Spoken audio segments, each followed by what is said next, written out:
Okay, it's 4 o'clock, so we're going to go ahead and get started.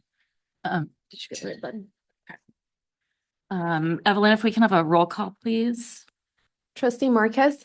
Here. Trustee Weekly. Present. Trustee McAvoy. Present. Vice President Wells. Here. President Lawson. Here. So welcome everybody. Before we dive into it, I just want to acknowledge that Hurricane Milton is about to make landfall. And so thinking about all the people in Florida, and if you have loved ones, family, friends out there, we're hoping for their health and safety. Si necesita traducción en español, por favor llama al 978-990-5137 y presione 83770441, el signo de número para la contraseña. Si asiste a la reunión en persona y necesita interpretación al español, solicite un transmisor situado al fondo de la sala. The public is encouraged to speak to the board on issues of concern, whether or not the issue is on the agenda. To address the board, please complete a speaker's card that's available, I think, at the desk out in the foyer. And you can bring it up to Evelyn at the dais. Public comments are limited to 3 minutes. And as a reminder, the board cannot have a discussion on public comments. However, we may offer clarification or direction to staff for follow-up. If you wish to speak to the board on a subject listed on the agenda, you'll be called on at the time the item is being considered by the board. Let's see, changes to the agenda. I want to ask my colleagues, when we designed the agenda, we put 2 hours for presentations with a 20-minute break and then another 2 hours. Since then, we've had a couple of candidates drop out, so we only have a total of 10. If we have 10-minute presentations with like 5-minute follow-up, that's about 2.5 hours total. So I'm wondering if you guys still want to keep the 5 and a break and a 5, or do we want to do all of the presentations and then take a 20-minute break? Up to you guys.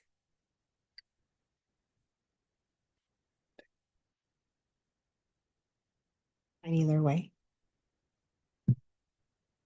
Yeah, all the presentations and then take a break. Sounds good to me. So all 10 of them?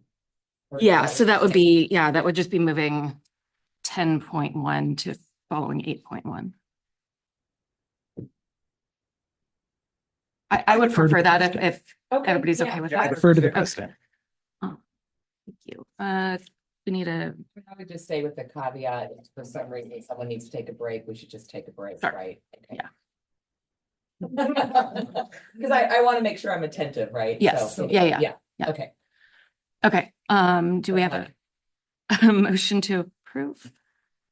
So moved. Seconded. All those in favor? Aye. Thank you. Let's see. We do have oral communication. Pam Swint, you can come on up, and if you can hit the button on the right on the microphone to turn it on.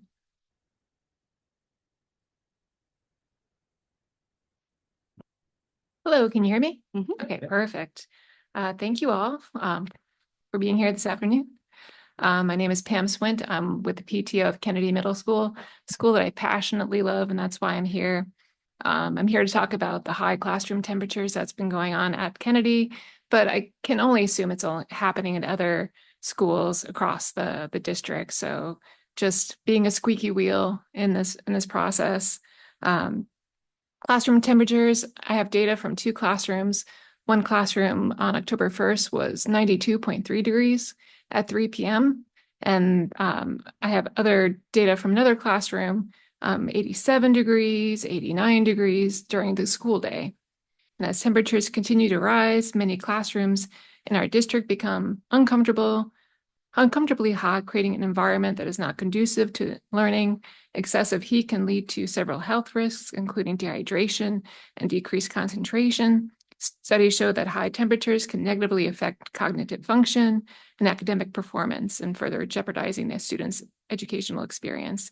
And I'm curious, will the board have an agenda item at some point to discuss this, or have a plan to move forward, or a bond that could be worked on to add funding for this, or to encourage, or how PTOs can be involved with helping with this? But of course, we would love district support So, thank you. Yeah, thank you for being here. We've had a number of discussions around this area. And the difficult part is that it's hot at all the schools Mhm. and there are different ways that we will be able to implement cooling at different sites. It's not going to be just an across the board fix. And unfortunately, it's a slow process too. So I think we're looking at spring to be able to start. Help me remember. So there is going to be some further information, and I don't know, Pam, if you were online during a board meeting we had when our construction company was here and giving information. Okay, well, what we can do is we can send you the link, but Yeah, there is a link there's already a link on the website on that subject that the board took into consideration that evening. And there is a plan in place right now where we have the devices, the thermometers in each of the classrooms now that we ordered, Mhm. and we can vis-a-vis virtually see which are the hottest rooms. Mhm. And the contractors who are working with us are coming back to the board after they've reviewed that data to indicate where we can start with our bond dollars, which Mhm. we thank the community for passing that last bond, because the major piece of it is for HVAC units, is to get that started. And they gave kind of a timeline. Plus, they also indicated we have a few sites where electricity is going to be an issue. Mhm. And that's going to all have to be redone over again. But I'm believing that the next report is coming, Rick. If not the next board meeting, it'll be the first board meeting in November. And so tune into that. But also we have the link on our website to the board meeting. I think it was, I want to say 4 weeks ago, 3 weeks ago.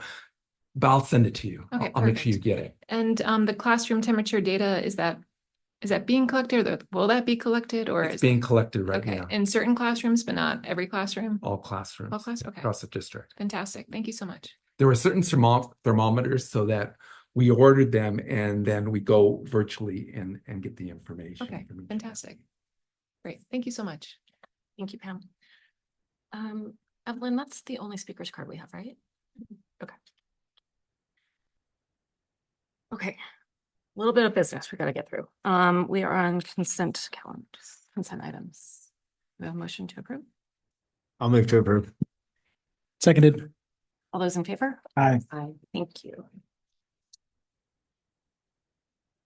Okay, 8.1 and 10.1, this is what we're here for. Let me find my notes.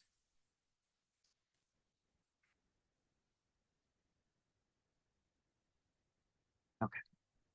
So before we get started with presentations this afternoon, I want to recap the process and why we're doing this to begin with, just for the public's sake. On June 26, 2024, the board adopted Resolution 13 calling for an election on November 5th for 3 board seats. The 3 trustee areas to be on the ballot were areas 1, 3, and 4. The filing deadline with the County Office of Elections was Friday, August 9th, 2024. If an eligible incumbent did not file nomination documents by August 9th, 2024 at 5 p.m., the filing period is extended for that office for 5 calendar days until August 14th, 2024 at 5 p.m. for any person other than the incumbent. Trustee Mike Wells filed for re-election in trustee area 4, and no one else filed for that seat. So that was closed on the August 8th. For trustee area 1, trustee Elisa McAvoy did not file for re-election. The deadline was extended to August 14th, and during that extended period, Jennifer Ng King filed and is unopposed. For trustee area 3, that's my trustee area, I did not file for re-election. The deadline was extended to August 14th, and no one filed during that time period. Because no one filed, it's the board's responsibility to appoint a candidate, and this must be done prior to the November 5th election. The application period for candidates was open from August 30th to September 30th, during which time the district received 15 applications. 3 were not eligible for appointment to Area 3 due to residency requirements. Of the remaining 12 applicants, 2 have withdrawn their applications, leaving 10 eligible candidates who we will hear from this afternoon. The board received all the candidates' applications as they were submitted, and we have had ample time to review them. And tonight, the candidates were asked to prepare a presentation up to 10 minutes long addressing the following. Number one, an introduction or brief background. Two, responses to these three key questions. What is your vision for the future of our school district, particularly regarding academic achievement and student well-being? How will you implement this vision considering the district's financial constraints?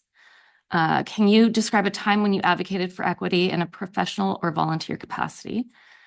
And how would you ensure that all community voices, including those from underrepresented groups, are heard in the board's decision-making process?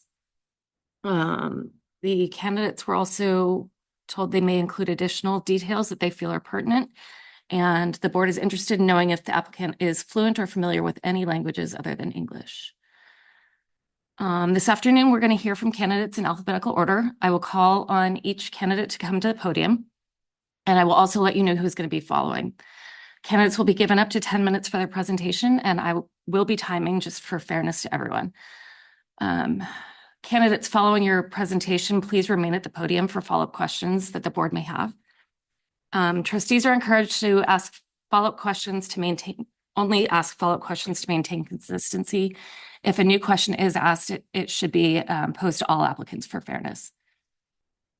Following the presentations, we're going to take a brief recess, after which I will ask each board member for the name of the candidate they wish to appoint. A candidate must receive a majority of votes in order to be appointed. If there's not a majority vote, we will continue to revote until one candidate receives a majority. And the appointee will be sworn in to take their seat during the December 17th meeting. And just FYI, that's a Tuesday. That's not a normal board meeting day. We're going to throw a curveball at you to start with. I think because David's going to be out of town. Yes. Okay. Let me see. I am going to now, we will have Spencer Brooks, followed by Jasmine Dalton. So Spencer, you can come on up. I'm sorry, I don't know who everybody is. Is Spencer here? Okay, then we will have Jasmine Dalton, followed by Matthew Dupree. And if you can hit the red speaker button on the right to turn the microphone on.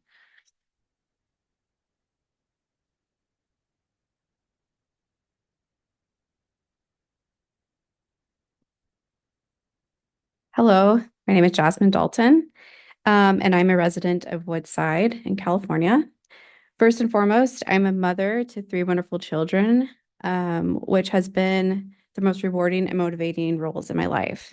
In addition to being a mother, I am also currently pursuing further education at San Francisco State University, where I'm studying interior design and architect. This field allows me to blend my passions for creativity and functionality in designing spaces that are both beautiful and practical. Alongside my studies, I work for a designer at a local design firm in San Mateo.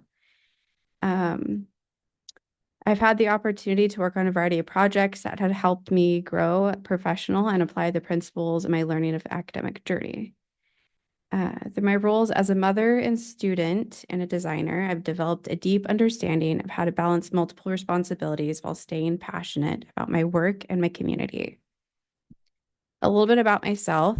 I was raised by educators. So prior to my parents becoming educators, my mom was actually a single teen mom, and I grew up within Milpitas. And then in fifth grade, my familial dynamic changed, and we converted into becoming a blended family and relocated to San Mateo. I transitioned from a Title I district school in Milpitas to a non-Title I school in San Mateo. And with that, created challenges and growth conspired with the transition from excelling academically and converting to the school in San Mateo. It left me feeling inadequate, and I also had a loss of confidence. But through that, I developed resilience and a deeper understanding of education disparities. My childhood development experiences, I did mentoring and support. I worked as a camp counselor for 10 years, guiding and mentoring young children through educational and outdoor experiences. I focus on building confidence, teamwork, and leadership within the campers. I also spent a couple of summers working at a Title I school in Winston-Salem, North Carolina, through a community called Communities in Schools, where I supported undeserved students, providing academic and emotional guidance. Through motherhood and community leadership, about 8 years ago, we moved back to California, where I became a coordinator for a local moms group here in Redwood City that helped connect and support mothers within the community.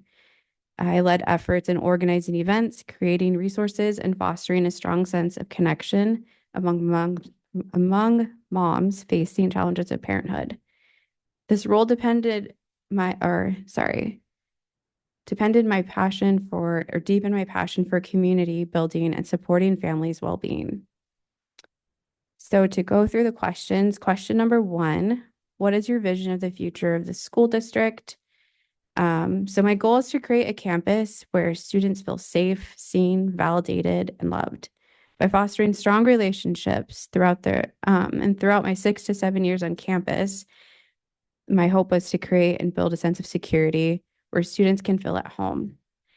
When school becomes, the font is small. When school becomes a home away from home, students are more likely to attend regularly, which naturally boosts academic achievement and testing scores. Part of supporting and working as a community to address these challenges from a place of love and understanding. Their supportive approach with help them focus on their studies, bring strong interpersonal skills, and foster independence. Question 2, can you just describe a time when you advocated for equity within professional or volunteer capacity?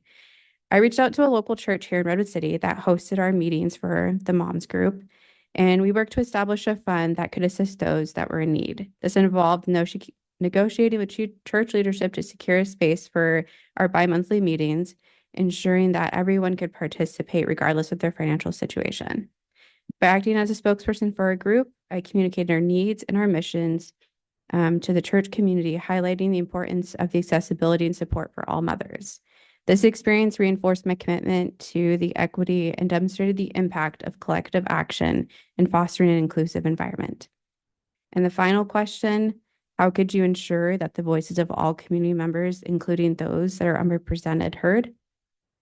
To effectively represent our community, we must prioritize building relationships and trust, especially with unrepresented groups. This involves actively engaging with families in familiar settings, such as community centers and churches, to bridge gaps and ensure their concerns are heard and valued. Creating accessible feedback channels is essential, and we should establish both formal and informal avenues for sharing perspectives, including town hall meetings and multilingual surveys. Partnering with local organizations can further enhance our outreach and inclusivity.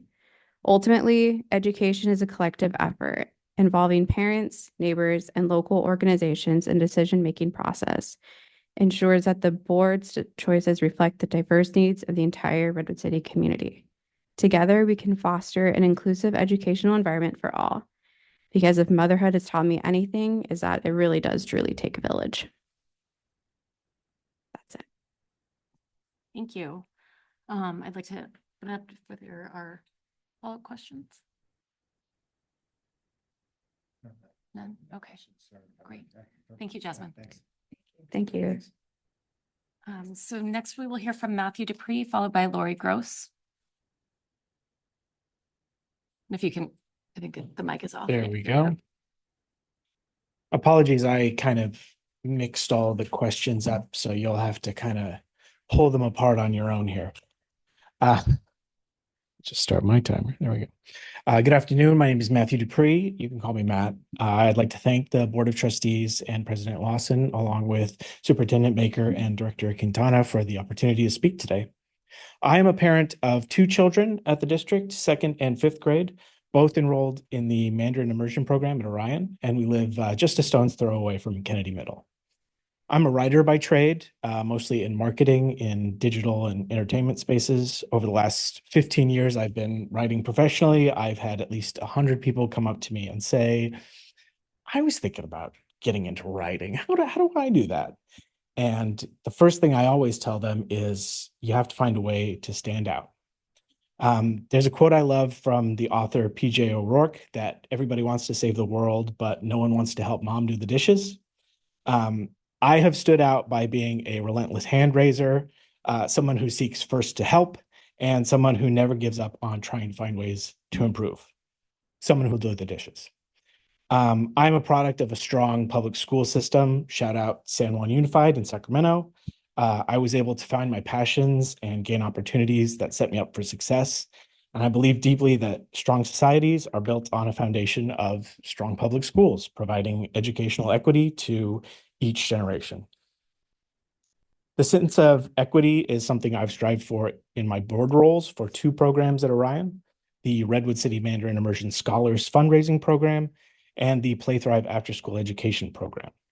RCMIS raises funds for instructional aids to ensure the delta of Mandarin learning in the classroom is limited and students feel confident in their language instruction. During my tenure on the Play Thrive board, we instituted our first scholarship program for families needing tuition assistance. I will always advocate for equitable access to resources, whether through securing funding for additional instructional support or ensuring that financial barriers don't prevent students from accessing enrichment. As a trustee, I would continue to working to ensure all students receive the support they need to thrive. As a Redwood City parent, I am deeply aware of the challenges our district faces, especially the ongoing struggle for resources. Funding and enrollment were already unique challenges to our district before the pandemic, and now many pandemic era funds are now being sunset. However, I have also been consistently impressed with how the superintendent and board have managed these issues with grace, making extremely difficult decisions while prioritizing students and teachers. I recognize that the role of a district trustee is not just about addressing immediate concerns, but also shaping the future of our schools. Our goal must be to improve educational outcomes for students, regardless of their starting point. I believe programs like our schools of choice meet students' needs in an effective and individualized way, and I would seek more opportunities to strengthen all our schools similarly. Using data and research to guide decisions while always centering students in these solutions is key. I see this role as an opportunity to collaborate with the larger district community to find innovative solutions. Our district is filled with passionate individuals, and I'm confident that together we can identify opportunities for growth and ensure we're meeting the evolving needs of our students. Being a trustee requires not just hard work, not just hand raising, but a willingness to listen and learn and adapt. I would make it my mission to weigh each decision with an understanding of the impact to students, staff, and the community, and I would actively seek out underrepresented voices and engage parent groups, whether that's going to PTO meetings, whether that's finding these in the groups in the schools, showing up and saying, let's talk. Incremental changes can improve outcomes for all students and set a course for sustained progress. In closing, I am motivated by a desire to give back to the district that has given so much to my children and our community. I hope to serve on the board, continue the important work underway, contribute fresh ideas, and help meet both today's challenges and tomorrow's. I want to live in a society full of young people who are educated, passionate, and willing to help with the dishes. And maybe if we all help with the dishes, the world won't need quite so much saving. Thank you. Thank you, Matt. Are there questions? Follow-up questions? Perfect. Thank you so much. Lori Gross, followed by David Lee. We don't have 10 people here. Is Lori here? Yeah, they did. Okay. You know, they all received an email saying at 4 o'clock. Okay, David Lee, followed by Ralph Robinson.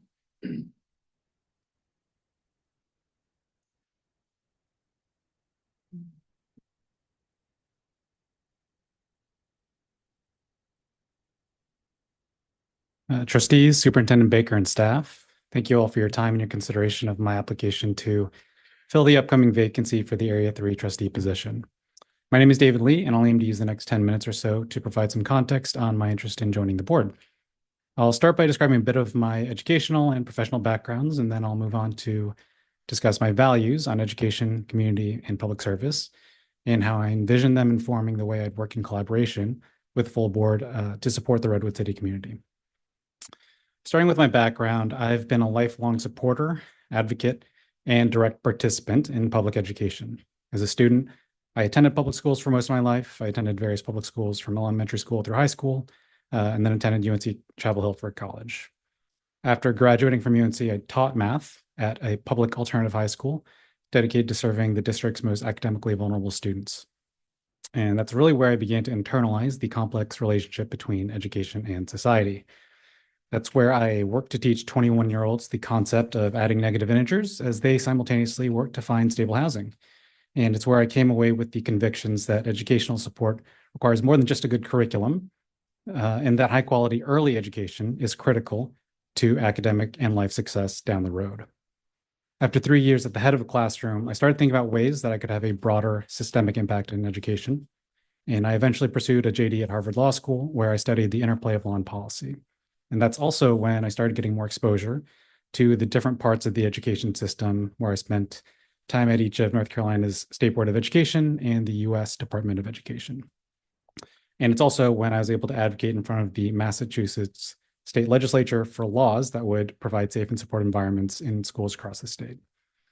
I have remained in public education since graduating from law school, including by volunteering as a board member for a public charter school in New York and by working on the strategy team at Rocketship Public Schools.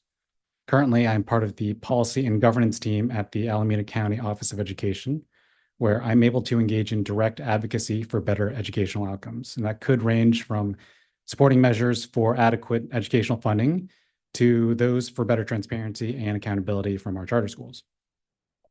Outside of the education field, I've also spent several years as a corporate restructuring attorney, managing competing stakeholder groups to achieve a common goal in a fishbowl environment. And I've also spent several years as a management consultant with McKinsey, where, among other things, I supported governance relationships between management and boards of directors. That's all context for where I've been and what I've done, but I also want to talk about the values and beliefs that underlie my decisional and analytical processes. Specifically, there are two core beliefs that drive my actions. First, education is one of the key pillars in society that shape the arcs of our life trajectories. Second, we in the public realm have a moral obligation to help close the opportunity gap between the haves and the have-nots. In keeping with those values and my vision for the district, all students will have ready access to the resources necessary to achieve academic success. That means safe and supportive environments with high-quality educators, health professionals, and other staff. And we'll know we've gotten there when we see all of our students demonstrating academic readiness by meeting or exceeding CASP standards with a narrowing academic achievement gap across student groups. And all students will have access to a range of meaningful enrichment activities that pique their interest outside the classroom.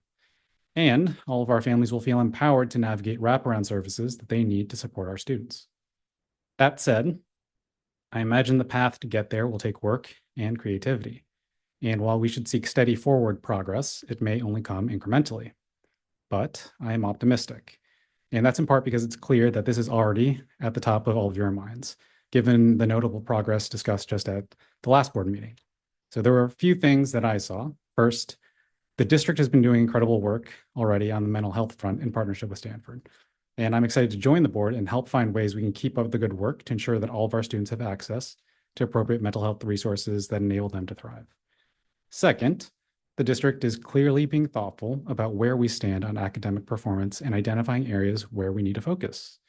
But one of my key takeaways from the last meeting was that across a number of filters, we're seeing the academic achievement gap actually growing rather than shrinking. And I think we can all agree that we need to focus on turning that trend around. It's doable.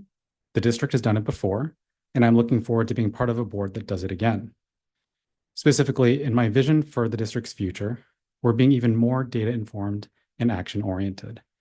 On top of what was presented last meeting, I've seen student data by school sites that show clear patterns of maintaining or improving academic performance in certain schools and declining performance in others. And those types of insights can be crucial in helping understand whether devoting more resources to a subset of schools with higher needs could help us get closer to academic parity. But my point isn't that that's necessarily the right answer. Right? It's only one of several potential hypotheses, and the district staff have expertise that far exceed my own. Instead, my point is that we can move from simply using and collecting data to tell us where we are, to instead synthesizing data to drive decisions on where we need to go.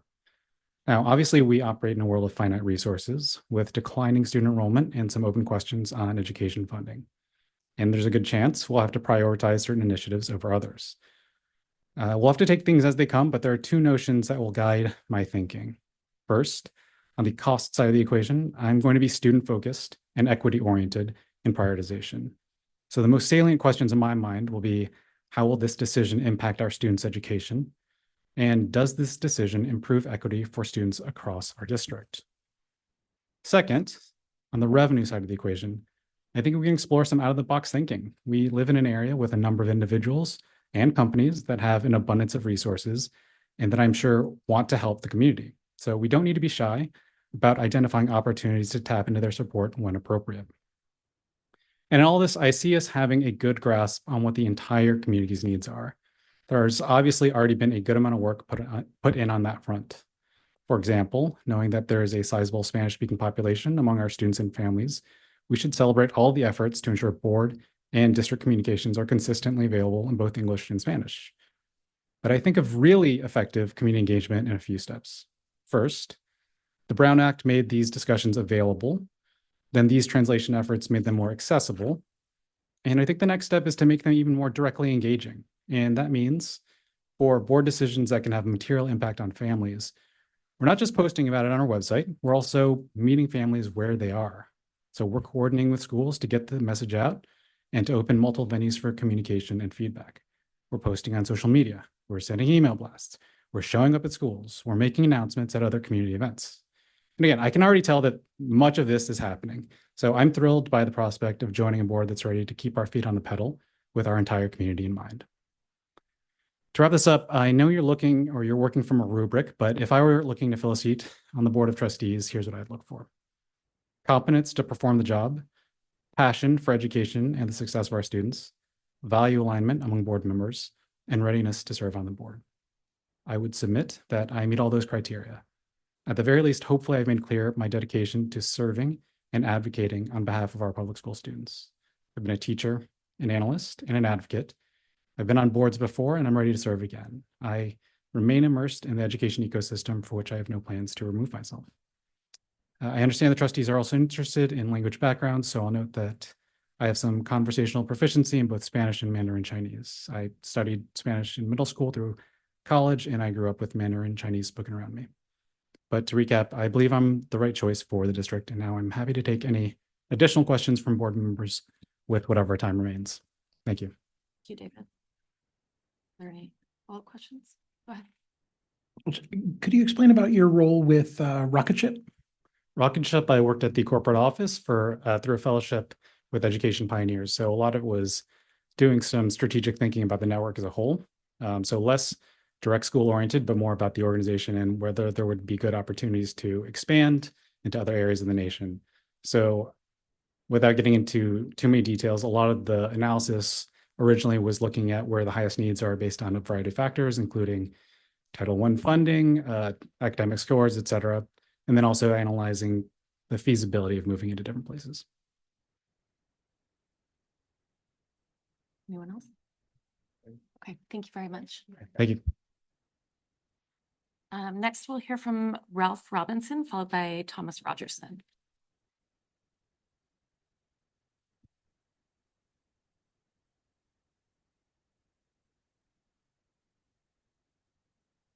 Good afternoon, and thank you for your time today. My name is Ralph Robinson. I live on San Carlos Avenue in Redwood City with my wife, and we have a kindergartner at Adelante Selby, a 2-year-old, and one more on the way this spring. And we are going to be sending all of our kids through district schools. Brief time at Adelante so far, but so far it's been a really terrific experience and just been very impressed by the community overall and especially the staff there.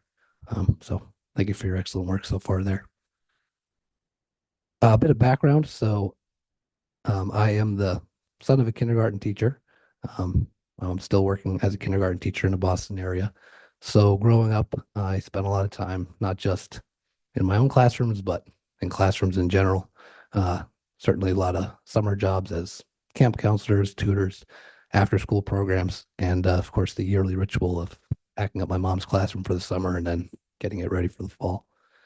So certainly spent a lot of time in schools. My first professional experience after college was working in schools in New York City. So first as a teacher's assistant and then as a classroom teacher. I soon after went in a different direction, but that experience certainly reinforced and hardened my appreciation for just how much we put on our teachers and especially our good teachers.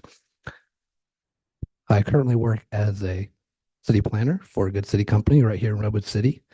We get contracted for planning services for jurisdictions all throughout the peninsula and the Bay Area. Now, to get into your first question, I think it comes back to that appreciation for our teachers and the work that they do. You know, we can talk a lot about technology and innovation and new approaches, but ultimately the most effective thing for students and for closing those achievement gaps is to have experienced teachers who are well qualified and feel confident in what they're doing. So to the extent we can listen to those people and make sure we have the most resources available to what they're asking for, that's kind of the job we need to do. So it's less of a specific policy or a specific stance as far as the future, as much as just doing the simple things so that we can have what our teachers need available to them at all times. Now, getting into the equity question. So I spoke a little bit about my own experiences in education and certainly encountered this equity question a lot and still encounter it a lot in my role as a planner. It is, of course, a cruel irony that the people who have the greatest need and the students who have the greatest need tend to be in those schools where there are the least resources. And I think it's a further irony that as we, of course, justifiably so focus on serving those students, we continue to lose students of lesser need, if you will, which then exacerbates that challenge of serving the students with low needs and closing those opportunity and achievement gaps. So to the extent possible, we really need to, you know, borrow a sports analogy. It's really about hitting singles and really just doing the simple things well and continuing to demonstrate good management and good competency in our decision making, and to make sure we're serving all students, because we need to keep our high achieving, we need to keep our high resource students as well as our low resource students. So again, so we can keep serving everybody. Lastly, as far as hearing from all voices in the community, that's another condition that, of course, those people who need the most representation tend to be the least represented in these conversations. But of course, their voices are there, just not directly. We see it in the data we get from testing. We hear it in the feedback we hear from staffs in schools. So it's the board's role, it's our role as involved individuals and people who are represented in that process to really speak to the needs of those people. And again, make sure they're being met, even when their voices aren't directly heard in the conversation. So that is the gist of what I wanted to get into today. I do want to thank you for your time, and I will admit, as far as applying, I think I was motivated at first, just as I'm sure you all see, there's some interesting stories out there in the world about the people who get involved in school boards and school decision-making process. So certainly just want to make sure you folks have plenty of qualified, well-intentioned folks to pick from, and I think it's obvious you have a lot of good choices here today. But I do thank you for your time, and yeah, here for any questions. Thank you so much. Are there any follow-up questions? Okay, thank you. Thank you. So Thomas Rogerson, followed by Aravind Somanchi. Good evening, or maybe I should say afternoon. It's a little earlier than I thought. Board members and community members, my name is Thomas Rogerson, and I've been a proud resident of Redwood City for over 10 years. My wife and I settled in Trustee Area 3, and our 2 children attend Henry Ford Elementary. Our son is in second grade, and my daughter just started transitional kindergarten. Tonight, my wife is coaching our son's AYSO soccer team, and no doubt our daughter is eagerly trying to join in. We actively participate in the Henry Ford PTA. As a founding member of the Dads Club, I'm chairing the Hometown Holidays Parade and co-chairing the Camp Out Committee. My wife is president of the School Site Council and serves on the Measure S School Advisory Committee. One of my favorite parts of the day is walking to school with my children, as we did today. Along the way, we connect with other families and often meet our principal, who welcomes everyone at drop-off.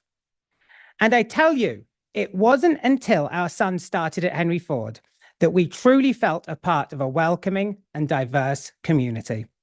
I see Redwood City School District's rich diversity as the perfect environment, not just for academics, but for teaching our children how to live and flourish in a diverse society. I moved from England as a child, and I'm now a proud US citizen. The private school my parents sent me to prepared me academically, but did not connect me to a community. They thought French was the key foreign language to learn. So, unfortunately, I never learned Spanish and forgot any French I might have learned. I believe that as a board member, my role will be to amplify all voices in the community, especially those from Area 3, the Henry Ford, Kennedy, and Adelante communities, as well as underrepresented groups district-wide. I aim to keep everyone informed about district plans so that community members can proactively be involved in decision-making. My vision for our district is to provide equal and high-quality education to all students by training, recruiting, and retaining those exceptional educators that I see working tirelessly every day. We need educators such as those to implement proven teaching strategies with high fidelity. With my background in neuroscience research, I understand the power of data. I believe we can use granular, longitudinal analyses to identify trends and tailor interventions. Tracking individual student progress over time to predict and then enhance outcomes without adding to the financial strain on the district. While many conclusions from statistical analysis may be common sense to experienced teachers, data provides the confidence to implement these strategies in different contexts and assess their effectiveness over time. For instance, if we notice absenteeism spikes on certain days due to weather, we can proactively engage those students most likely to miss school in the days before extreme weather is forecast. Anecdotally, I know from members of the community that this is happening now. I know the board discussed implementing environmental controls such as air conditioning and window shading at length during your September 10th meeting. And I recognize there are many factors at play. However, when I gave my practice speech to the Henry Ford PTA last night, this was the number one concern that came out of our community, and I want to give voice to it now. Among the many challenges faced by the district, I know that the phasing out of federal COVID relief money is imminent. I hope that by leveraging existing data and focusing on targeted cost-saving strategies, we can maximize operational efficiencies and minimize the impact on our children and educators. When I was a graduate student representative on the UCLA Neuroscience PhD committee, I advocated for equity by recognizing that success isn't just about grades or test scores, but also about perseverance and potential. While on that committee, we adjusted our evaluation criteria to equally value summer research experience from students at non-research universities, those who disproportionately come from underrepresented backgrounds, with research conducted during the academic year by students at research universities. This taught me that systemic changes can open doors for talented individuals who might otherwise be overlooked. From my experience, those candidates who demonstrated their desire and aptitude despite socioeconomic challenges excelled once they were at UCLA. But I worry that there were still many more equally talented students who never applied because their community didn't support them or didn't believe they would be supported once at UCLA. I think this is tragic and will do everything I can as a trustee to strengthen the community encompassing our school district with the goal of making all families feel welcomed and all students feel supported within it. I want to emphasize that Henry Ford, my children's school, is a Title I school representing the full range of demographics in the district. It is an ideal place for me to hear the widest possible range of voices. I love attending and contributing to Henry Ford's ever-growing list of community events, with recent additions being the Family Dance, International Potluck, Camp Out, and Steam Night. Like all other attendees, I become immersed in our wonderful, diverse community, fostering relationships, sharing ideas and concerns, all the while watching our children grow into the next generation of our community. I will also seek out community events outside of Henry Ford so I can hear from an even broader swath of the Redwood City School District. I especially look forward to attending events at Kennedy Middle School, which has an equally diverse student body and faces similar challenges with English language learning and attendance as we have at Henry Ford. I would advocate for a peer-assisted learning strategy where native English speakers and native Spanish speakers learn from each other.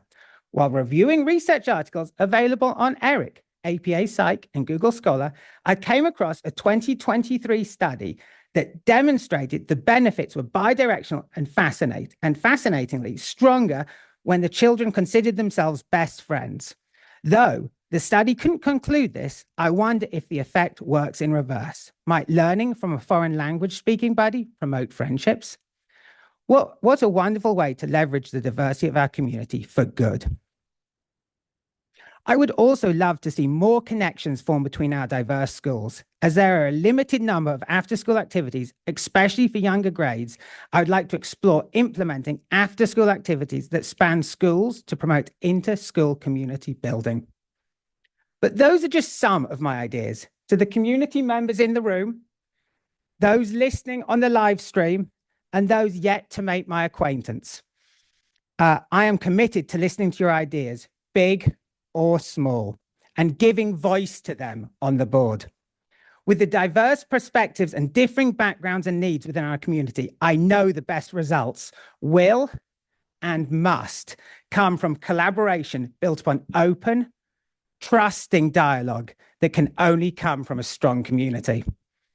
After 20 years at UCLA and now at Stanford, studying the mechanisms of learning, the figurative nuts and bolts, the wheels that spin in our brains, I realize I hunger to use that knowledge and my skills to make a direct and meaningful impact on our community.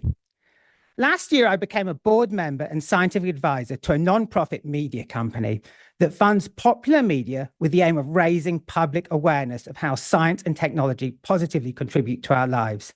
As an advisor, I identify impactful primary research and summarize it in easily accessible terms. In collaboration with the board, we develop strategies and actionable plans to further our near and long-term goals. That experience showed me how challenging it is to affect positive change and how vital it is for our children to be exposed to diverse cultures and ideas so that they can grow to understand and appreciate them. I will take our students' success personally, embrace their diversity, and bring a data-focused approach to support educators and to promote community engagement. By strengthening connections among families, educators, and administrators, we can foster a supportive environment benefiting all students. As your board member, I will work tirelessly to ensure all voices are heard, especially from Area 3 and underrepresented groups. Thank you for your time and consideration. I look forward to the opportunity to serve and contribute to the future of the Redwood City School District. Look forward to answering your questions. Thank you. I was just looking at my timer. You had 5 seconds left. I wonder if you're gonna draw it out. Are there any follow-up questions? Thank you very much. Thank It was you. a pleasure Thank you. presenting to you. Okay, we have Aravind Samanchi followed by Luis Velasquez. And just, do we have Tina here? Yeah, okay. I didn't see you sitting back there. Thank you. Hi, thank you for giving me an opportunity to talk and giving me an opportunity to serve on the board. We have moved to Redwood City in 2008. We have been Redwood City citizens for the last 16 years. We have two kids, one an 8th grader in Kennedy and a 5th grader in Roosevelt. I, unlike many of the other applicants, I am not born and brought up here. I was born in India and close to the poverty line. And my background is that my parents instilled from the beginning that education is always the way out for betterment. And that has been ingrained in my DNA. And I worked my way through college and came to the US for my PhD, graduated from LSU and did my postdoc at Scripps in Southern California and had a faculty position back in the South in Auburn for 3 years. As a faculty member at Auburn, one of my jobs was to try to increase the diversity of the student population. So it was one of my priorities was to do that. And we took it upon ourselves to go around to, because it is the South, it's predominantly the underrepresented minorities are in HBCU. So we would go to historically Black community colleges and schools and try to encourage them and show them the value of education and how education is a path to improve life in general. After 3 years of doing that, I got married to another PhD scientist and we moved over here to Redwood. So now we have 2 wonderful children and here we are. That's my background. And in the last year, I was the site council president. I served as the site council president for Kennedy Middle School and also the president of the ELAC committee at Kennedy. One of the things that I have experienced while doing all of these things is that there is the Redwood City School District has a lot of schools, and there is if you look for schools, there is a wide range of rating for the schools.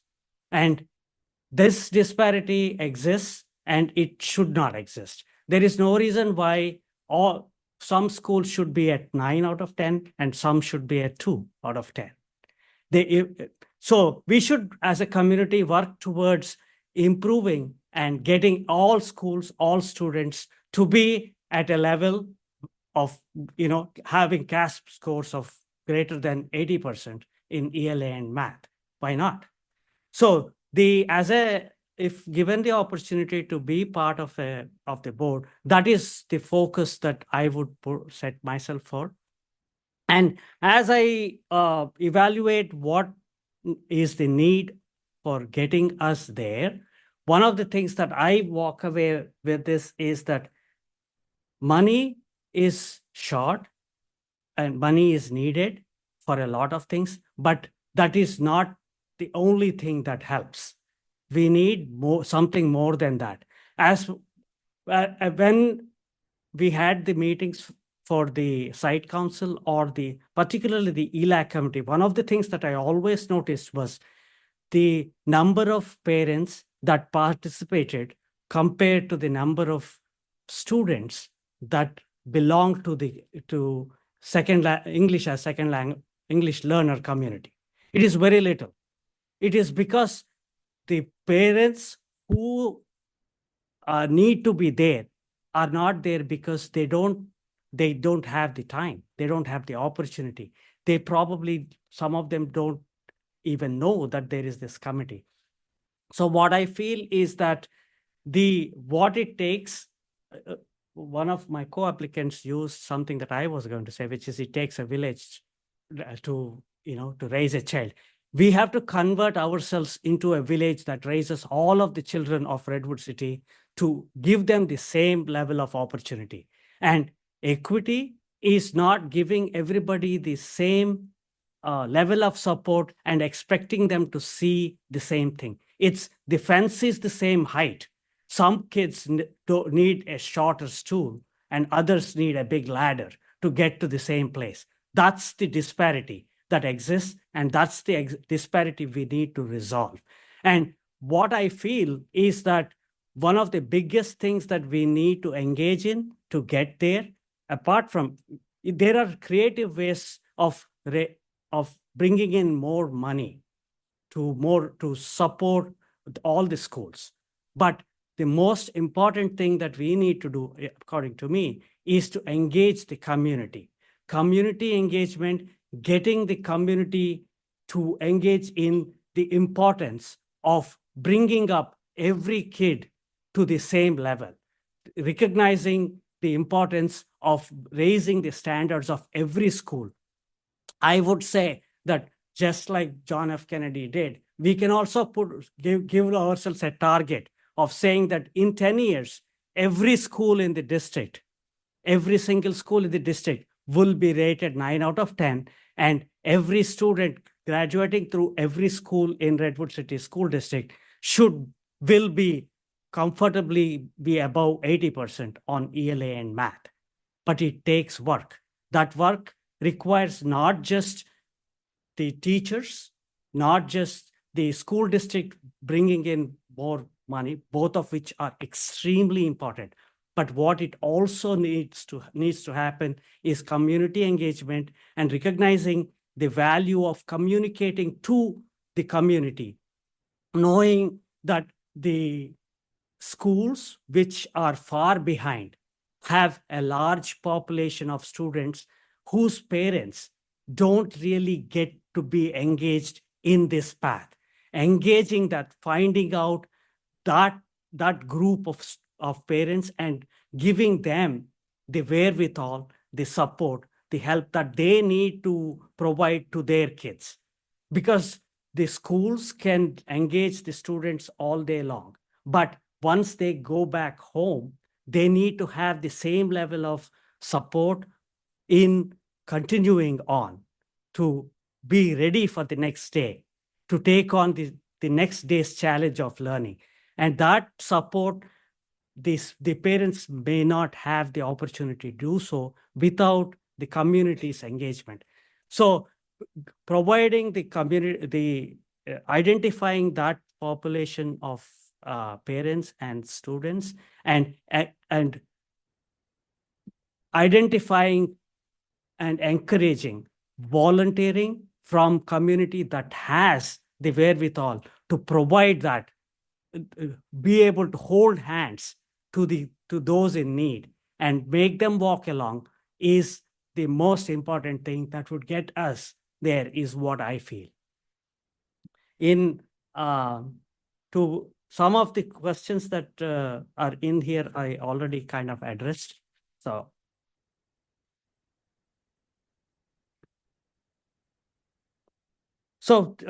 as I said, that as a member of the faculty at Auburn University, I had advocated for equity by going around for bringing in students of underrepresented minorities. And within the 3 years that I was there, I had managed to increase the graduate student recruitment to all the departments that are under the College of Science and Math by about 20%. And within the same time frame, we also were organizing a science Olympiad, which essentially is to engage underrepresented minority kids to see get them interested and engaged in understanding and excited about science and math.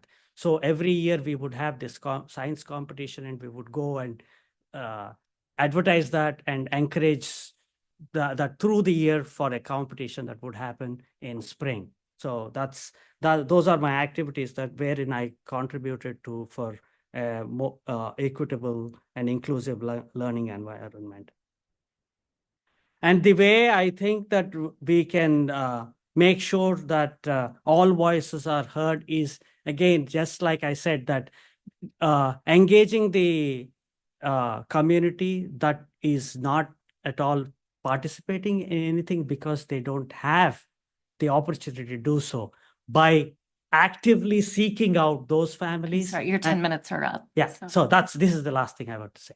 So that's the way to do it. So Thank you very much. if you have any questions. Nope.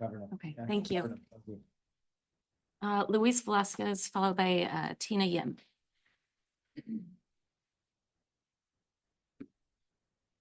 Good afternoon, members of the Board of Trustees. Thank you very much for the opportunity today. I am here to be the candidate for the trustee. And I know that as a presenter number 9, I think, I know that I am the only one standing between you and get this over with. So I'm going to make this as quickly or as painful as possible, depending on how you choose it.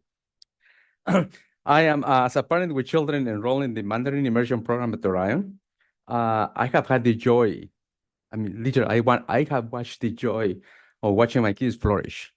You know, they're, where they have learned Mandarin, and they call it their secret language, because neither my wife and I speak Mandarin. So that's what they speak to each other when they want us to know what they're talking about. But beyond the linguistic skills, I have seen the positive impact that the school has had on my family. I am grateful. In my professional life, I have worn many hats. I am a former university professor. I have a PhD in molecular biology and biochemistry. I am an entrepreneur. I bankrupt a company. I sold another one, and now I'm running a third one, which I am very happy. I'm an author. I recently wrote a book that is called Ordinary Resilience, Rethinking How Effective Leaders Adapt and Thrive. And I am an executive coach. That is my living. You know, I help people adapt and thrive and be successful in what they want to achieve in their careers. But the most important thing is I am a dad. I'm also a man of color, married to a woman of color, and raising 2 multicultural kids. I call myself a resilient human. And believe me, resilience is needed when you're dealing with 2 rambunctious kids. My vision for the future, I want to address this from taking consideration 2 pillars that I think that are important. I believe that the key to our district future is, number 1 is academic achievement, and second is student well-being. On the academic side, we all want our kids to succeed, of course, but success looks different from every child. Some are future scientists, some will be artists, others will be trailblazers in ways that we can't even imagine. What is important is that we create an environment where they can find those strengths and feel supported in their journey. As I often say to my clients and children, resilience is built by adapting to challenges. If we can equip our students to be resilient and adaptable, they will thrive not only in school but in life. I would like to see initiatives that blend traditional learning with innovative approaches, ensuring that our students are prepared for the real world, not just the next test. But as I've seen in my own kids, academic success means little without a sense of well-being. We all see kids struggle with anxiety, feeling like they don't belong. Well-being has to be at the center of everything we do. If we don't ensure our students feel supported emotionally, all the A's in the world won't matter.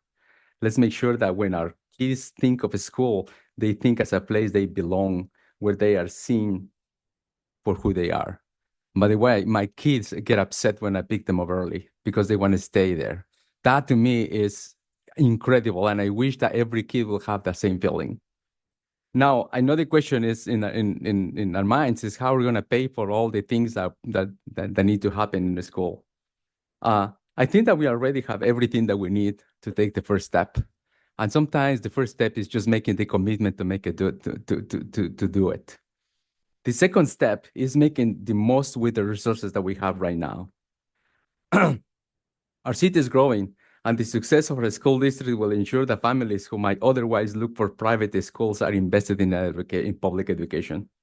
One idea is to deepen partnerships with local businesses and nonprofits to bring additional resources to our schools. And sometimes it's about getting out of our own way, streamlining processes, cutting red tape. For example, in an example that we were talking at the beginning, she was talking at the beginning of about the heat the kids undergoing to. I mean, my Alexis has been in the school for 5 years, and it seems that every year we have been having the same conversation. And what I would like to do if I am part of this is invite you to go and have this meeting in their school at the time of when this is the hottest, and see how that feels, because that's how they feel. So I think that, and there are many parents that want to contribute. I have heard parents saying, I want to buy this, and the school says, no, we cannot do that because to your point, the electricity is different, this is that. And I think that trying to solve the problem overall is not the right approach, but rather do it school by school, where the parents can actually take action and provide for their kids. Throughout my career, I've been a big believer of equity and inclusion, ensuring that all voices are heard, especially those from marginalized communities.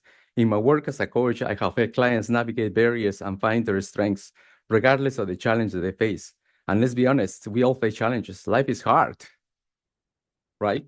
And sometimes life gives you lemons. And sometimes they throw in the curveballs. My curveball came in a form of a brain tumor. I had to reinvent myself, and that's okay. But I think the reality is that we, as a society, as a school, we need to be able to adapt to the pressures that we have. As a person of color, I have felt the hesitation of speaking up many times, not just for myself, but for others who may not have the seat at the table. I want to make sure that our district, every child, whether they come from a low-income background, a different ethnic group, or have unique learning needs, is given the opportunity to thrive. Equity is not about giving everyone the same thing, as somebody said earlier. It's about giving a student what they need to succeed, whether they are neurodiverse, come from a different background, or just need extra support. We owe it to them to be the advocates. Ensuring one of the most important roles of the board is to make important decisions that impact many, and we want to make sure that all community members have their say. Let's face it, we can do better at communicating. For example, my daughter was placed in a combo class last year, and when I asked how the kids were selected, I got nothing. And let me tell you, parents have theories. Parents make stories about that. Schools can do better by being transparent with families. Clear communication builds trust, and trust builds stronger school communities. And it's not just about transparency for those who are already engaged for underrepresented groups. We need to go beyond traditional outreach. Sometimes it's not just about inviting people to the table. It's about making sure they know they belong at the table. That could mean breaking down language barriers, ensuring access to technology, whatever it takes to ensure true participation. In addition to my professional experience and what I would like to do, I'm fluent in Spanish and Portuguese, which means I can help engage with other large Hispanic communities, making sure language isn't a barrier to participation, which is, I think, that is key to creating an inclusive district. I am deeply invested in the success of the district, not just because I'm a parent, but because I want my children to succeed. But because I believe that education is the foundation upon which we build a community, I think that I cannot do this on myself. We need each other to do this. I've written about resilience for leadership, but I also believe that resilience starts in our own classrooms. It's about creating environments where our kids can grow, thrive, and yes, bounce back when life throws them a curveball. So I'll be honored to serve. I understand also that there are several members that are already part of the Orion school. So if that is something that will probably not be on what is it, what I'm looking for? If on my advantage, because of we want equal representation, I understand that. But if I'm selected, I will not definitely be a advocate for a particular school, but rather for everyone. So thank you. Thank you very much. Are there any follow-up questions? Thank you. Thank you. And finally, we will hear from Tina Yim.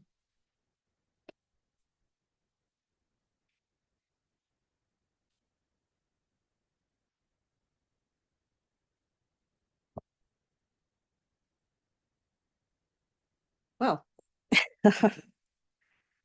Hi, my name is Tina Yim. I have been a resident here in Redwood City since 2009. I have a child who is in kindergarten over at MI Orion. I am an attorney. I do some litigation work, but I am now going into the field of assisted reproductive technology practice, surrogacy, donor embryo contracts. I am a product of growing up in public schools, and so is my husband. I am also a daughter of an immigrant, and unlike a number of people, my parents were one of those people who were busy. They were working. They had to work. They had to sit here and work long hours. They didn't have time to be involved, and this is what I feel the opportunity to sit here and actually have input into not only my daughter's education, but education for the children of the district. I think we all agree. We want our kids to have, we want to sit here and see increased academic standards. We want our kids to have, well-being, to be mentally well off, and to succeed. For me, the foundation is that public education is right. And it's a right, and they should have access to excellent public education.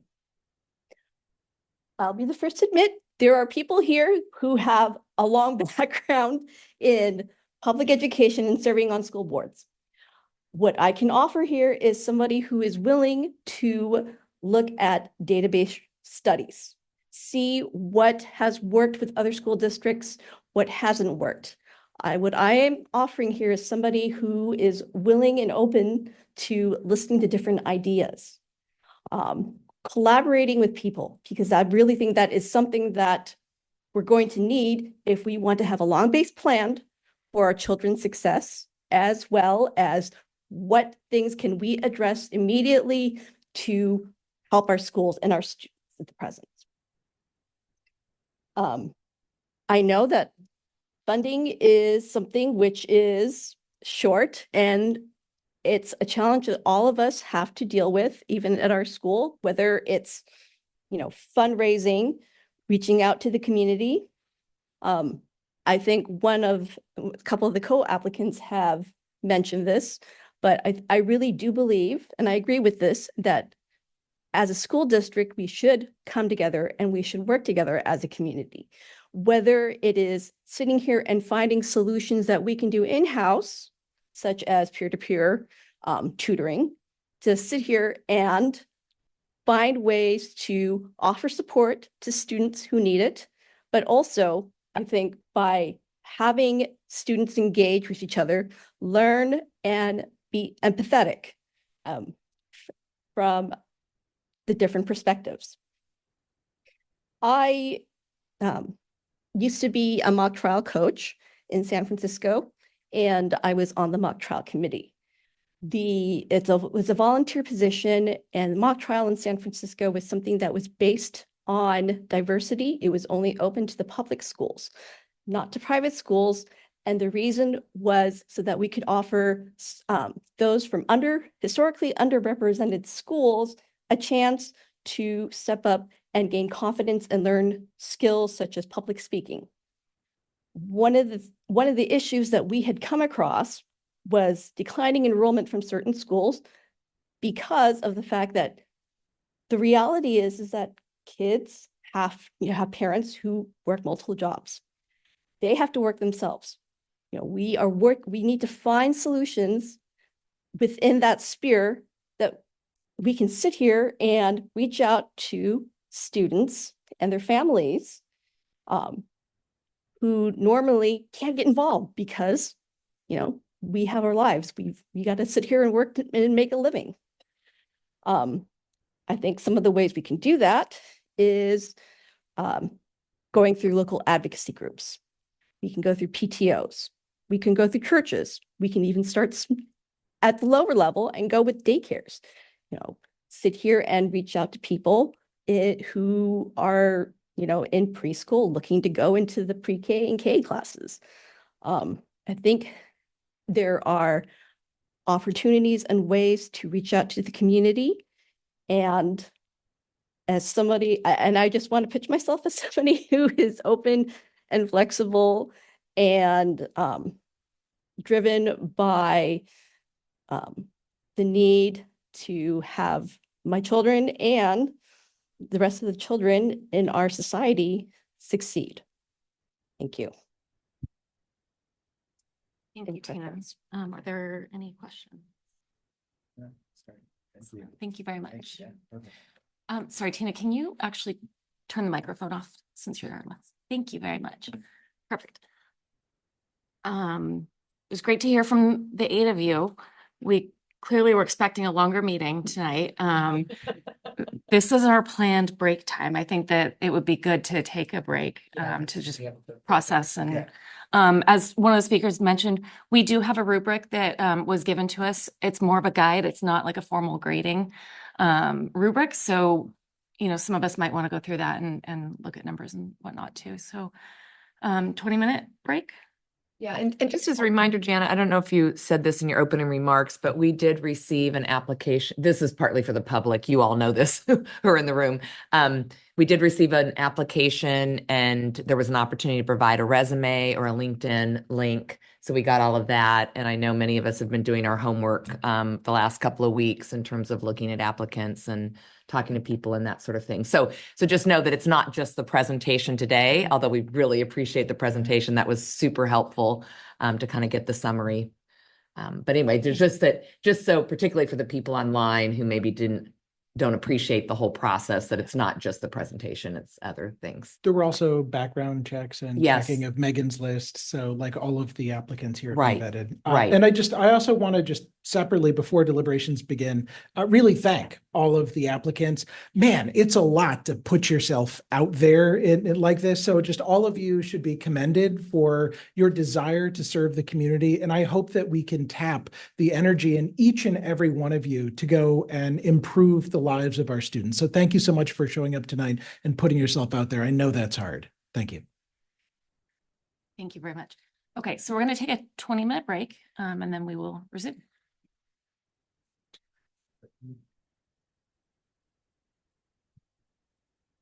Okay, thank you, everyone. So before we resume, David said this, but I do want to thank everybody here for your time, your thoughtful consideration during the application process. Like David said, it really does take a lot to put yourselves out there. So thank you for putting your name in and for being here tonight and engaging with the board. I do want to encourage all of the candidates to please stay engaged. If you are not appointed tonight, please do consider how else you might support the district. We have a lot of committees and opportunities to be involved. And I also want to thank the district for facilitating the application process up to this point. Jorge, who is online right now, made this a very smooth and transparent and easy process for the board, collecting all information and distributing it to us. And he made it especially easy for me as board president to be able to guide this meeting smoothly. So thank you, Jorge, for all of your work here. So per the Brown Act, the board has not been able to discuss any of the applications. We have not had any public or private conversations about any of the candidates. So I guess before we go to a vote, I'd like to ask if there's anything anybody wants to discuss publicly prior to vote. None? I mean, it's weird. This is a very different process than is used to apply for a job in the corporate world. Normally, hiring managers would get a chance to review and deliberate in private before making an offer, and we don't have that opportunity because of interesting restrictions that we're under. So we're going to make a best effort to do right by people in this process, but just want to acknowledge that if this feels different than how people are hired in the corporate world, it is. So, yeah. Yeah. And on that note, because of the number of applicants we have, it's possible we won't come to a consensus on the first vote. So that's normal, that's expected. Don't think it means that we have some contention here. So I think Mike wanted to. Oh, okay. Yeah. Oh, do you mind if I just, yeah, I also just feel a need because probably as soon as we make a decision, some people may leave or your minds might be in other places, but I do just want to say thank you very much for all of you applying. This is not an easy decision. I do not take this lightly. I know none of us do. In the normal world, of course, there would be a couple of candidates that would be out there in the community making their case to the voters, having coffees, getting to know people, getting endorsed, all that kind of stuff. So you're more vetted in the program. So this is a very interesting process because, of course, you had an application and a resume and then this presentation, which and then some of the research that we may have done, but and then it all has to be done in this public forum. So you are definitely putting yourself out there tonight. So I just want to say thank you, really appreciate it. I do hope that you'll continue. And I just want to say before we get going that this was it's not an easy decision for me because I think any one of you would bring a lot to the table and could add a lot to the diversity of our board and what we do. And as you know, for any of you who have watched meetings and been involved, it's a very collaborative process. You as an individual board member have no power. You have influence, of course. You have an opportunity to work directly with our superintendent, who's the chief operating officer and gets to really work with all the staff.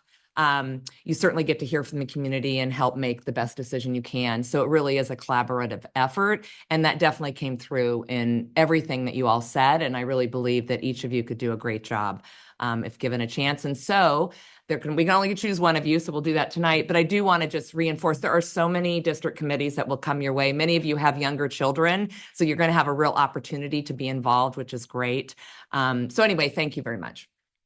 Yeah, and I'll echo that as well. Yeah, thank you. I mean, it's a wonderful pool of candidates that are here tonight. A lot of experience for people that are at the site, or have kids at the school, involvement in PTOs, school site councils, ELACs, parents clubs, whether it's a parent club at the site or parent club outside of a school site.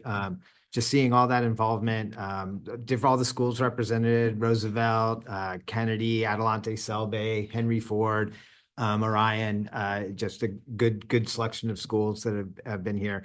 And many of you actually have education experience, which I think is something that I was hoping to see in some of our candidates, some experience with it. But at the very least, all of you have education kind of centered in your lives one way or the other. And that is really outstanding to see.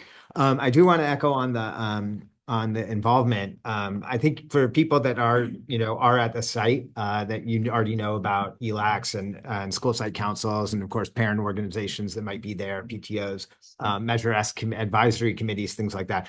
But at the district, there are some longstanding ones that are around, like for the board level committees, there's a Citizen Bond Oversight Committee, Measure U Oversight.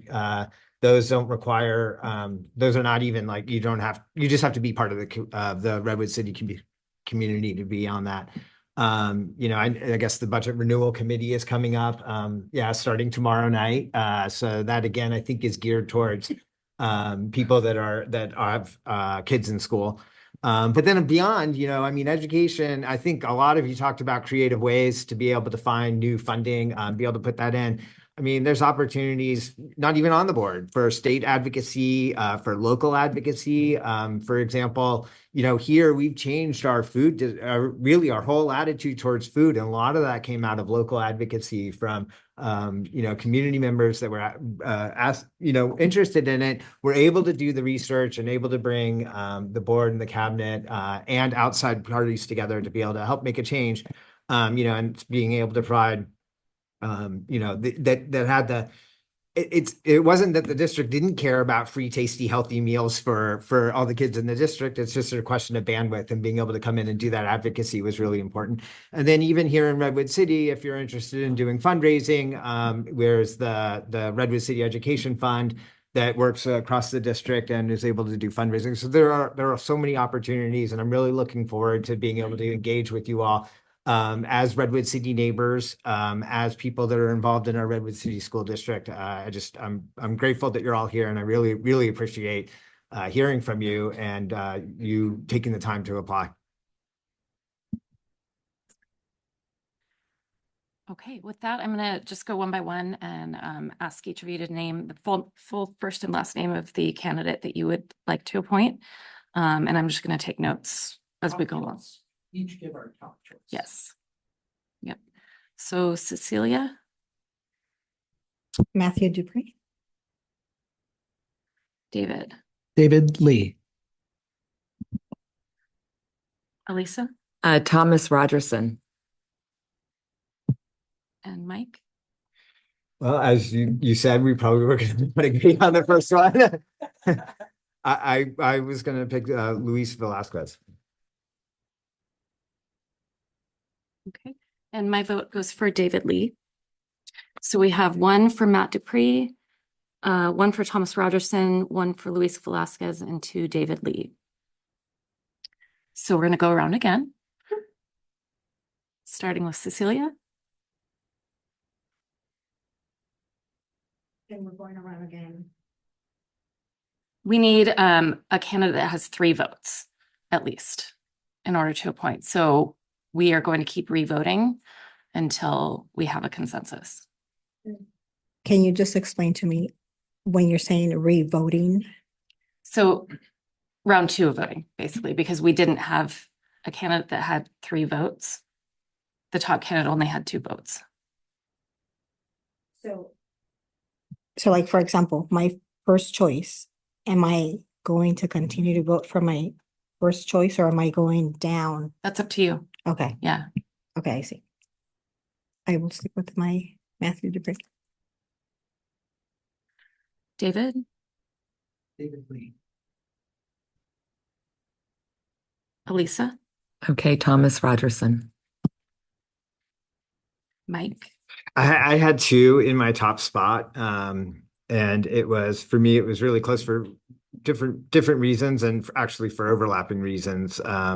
But my 2 top picks were David Lee and Luis Velasquez. So I could, I think we'd be well served to have David Lee on our school board. I think that he's got a lot of experience that could work here. And I'd be okay with, I would support that as our next school board candidate. so your vote in round 2 I would vote is- for David Lee. For the record, Luis was my second by a very narrow margin. Yeah. And my vote is also for David Lee. So that is, Shall we look to see if we can understand if there's a possibility for consensus here? Yeah. Okay. I just want to say that my top 2 choices, I had Thomas Rogerson and David Lee. So I'm fine with David Lee. I mean, we have a majority vote, so we don't. Right, I know we don't you need do, to- but I just wanted to clarify that because I think there was some, similarities, Yeah. and so, yeah. Okay, so that was one vote, Matt Dupree. And then I also just think that I think there's always something to a more unanimous decision than not. I mean, we don't have to have one, but that's just sort of my philosophy. And I know our board has often worked towards unanimous decisions if we can by having a conversation. So anyway, I would be and actually, as I said, I would be happy with any of the candidates in the room because I thought we had a really strong showing. And similar to Mike, I think what you just said is there was different reasons why I chose different candidates. And so the top 2 for me that I just named, but I would be absolutely fine with David Lee if So we that's have- the majority vote. 1 vote, Matt Dupree, 1 vote, Thomas Rogerson, and 3 votes for David Lee. So David Lee does have the majority vote. We don't need to vote a 3rd time. Yeah, I think I will change my vote to David Lee then, I think is what I'm saying. Yeah. So congratulations, David. We look forward to welcoming you on the board in December. For next steps, I suppose your office will reach out and get things going. For next steps, what we'll do, and we'll move forward, we have a process which we must adhere to that is directed by the state of California. So, David, you will definitely be notified formally, and then we have to move forward and also put this in a newspaper along with our website and also on a social media. So that needs to happen within the next 10 days. And then he'll be seated at our board meeting on December the 6th, 17th. Thank you, everyone. We really appreciate everyone being here and all of your efforts. Thank you. We have a little bit left of our meeting business to follow. You guys are welcome to go if you want to, or you can stay. Thank you. Thank you. Thank you. Thank you again. Thank you. Just wait just a second. Yeah.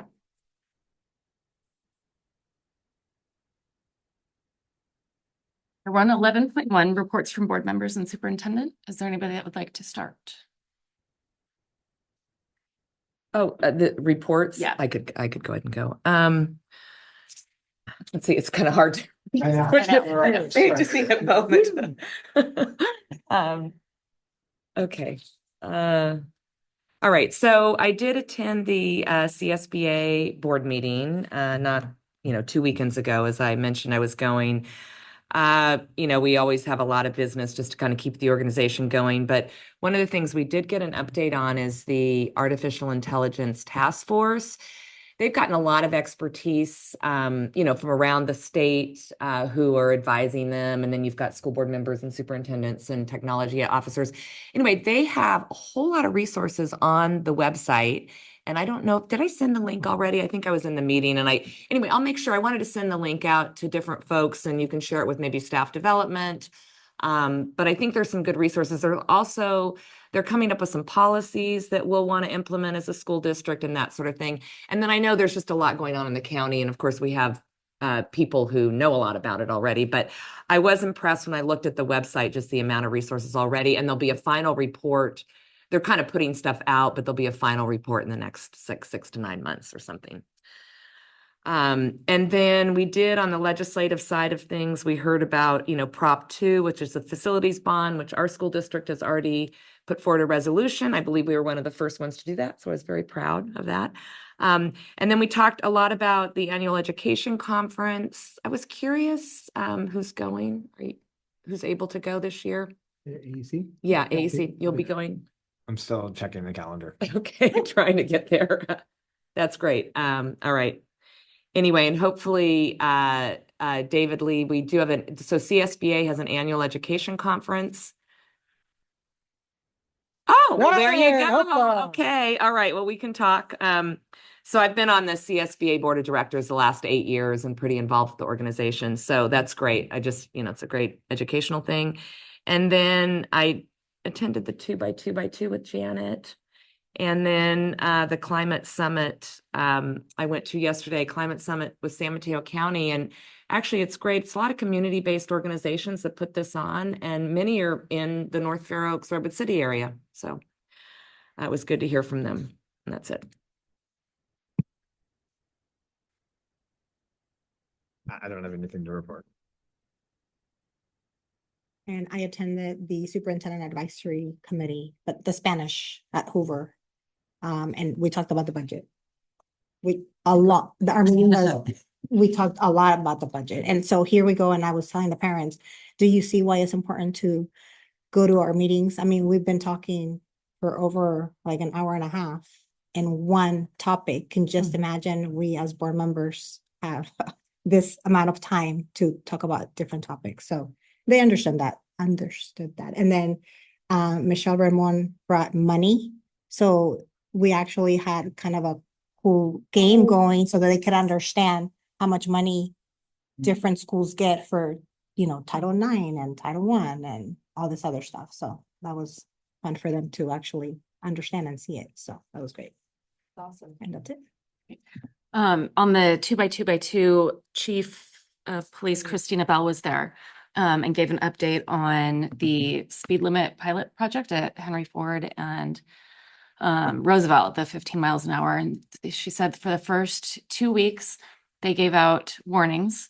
And then the following 2 weeks after that, I think this was all in front of Henry Ford, they gave out 17 speeding tickets, 1 illegal U-turn, and then there were several, I think, were driving without a license, I think. Yeah. I was like, yeah, sounds in 2 weeks. So yes. But grateful to the city for that pilot project and hoping we can expand it to other schools too. And then Cecilia and I met with Dr. Baker and Rick to review the applications for the budget renewal committee and selected representation from as many school sites as we could. And we have our first meeting tomorrow. That's great. That's all I have. I'm sorry, I forgot one thing. I went to the safe routes to schools today. I was just going to pull up the notes. Of course, that was talked about. I think there's some various grant money that's coming in. I know the school Orion has been successful. There's going to be some additional signage that I think is going to go up just to help with trafficking in that area. They also mentioned at the 2x2x2 that some of the traffic calming measures at kind of that North Star MIT Sequoia area. They've got a lot going on. So they did do an international walk day today. I think Orion was really involved along with Kennedy, Garfield, Clifford, Roy Cloud. They have a bike repair station that just went in at Red Morton Community Center. They were asking for suggestions for another one. So I mentioned maybe over near Hoover School, because I think it has to be in Redwood City. So somewhere east of El Camino. They are going to get ready to do some walk audits around some of our schools. So that's a committee that, Martin goes to. So it's not really a requirement that a school board member goes to, but when I'm off the board, it might be one that somebody, they have an interest. It's just every other month for an hour, like 10 to 11 a.m. And then actually CSBA is another one that I think our board, we have a position that's supposed to be the liaison with CSBA and San Mateo County School Boards Association, but they haven't really had to do much the last probably 12 years. So I'm just going to say that position will probably have to step up too. Once I'm off the board, you won't have the direct.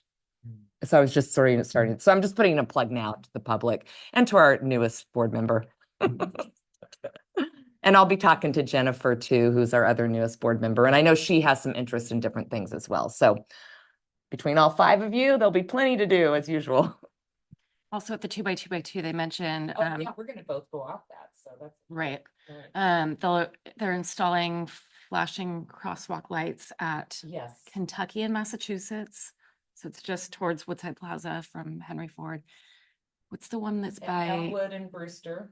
Elwood and Brewster? By Sequoia, but some of the North Star and MIT kids come that way. And then there's one at by Roosevelt. Where are those 2 streets? Right over by Roosevelt School. I can't even think of the name of the streets. Is it Vera and something, Upton I and think. Euclid? Upton, Euclid. I think it is. And actually, at the Safe Routes to Schools, they did talk about, I think they've got a grant, and they're going to be doing more looking at the James and El Camino crossing. And again, that's one that our North Star MIT kids use. Anyway, there's a lot going on.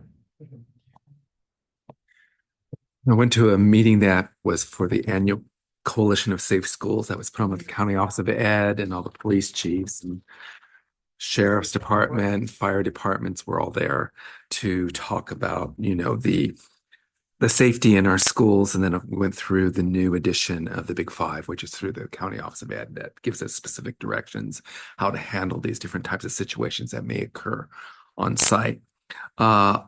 RCF meeting last night where they are moving forward with some activities that we'll all start learning about shortly to raise additional dollars for our school kids. Then we had Anna and I had a meeting with some parents regarding screens in schools. And we are going to bring that back, but not until after winter break, because I did explain that we had some really important things to do prior to then, but we'll meet again after that. But they did send me their slides, so I will send you the slides because there's a lot of data on the slides, so you have them also. All right. Getting back to the Spanish Superintendent's Advisory Council, I just heard today from one of the parents, la señora Lisbeth, no me recuerdo su apellido. I don't remember her last name, but anyway, she's very involved along with one of the others, and I can't think of her name right now, but I have to change that date because these parents have gone out to the other, not only Hoover, but to the other schools to say they want to change our date. That's November 1st. That we know to have it in the evening. I can't do the evening, so we're have to change the whole day. So they've got like 50 some parents coming to this meeting, and they want to have daycare and food and stuff. So I said, yes, we'll do it. We just need, do you agree to change the date? And we'll do it in the evening. So you two are definitely going with me, and any other board member that wants to go with me. It'll be all in Spanish. There's no translation. Well, what I did for this meeting, normally it's Superintendent's Advisory Council, but what I wanted to do was really get our Latinos involved in budget decisions. And so I chose to go in a direction where we will be there. Not only Superintendent's Advisory Committee, but the Budget Committee is also the same information that's presented tomorrow night is going to be presented to them.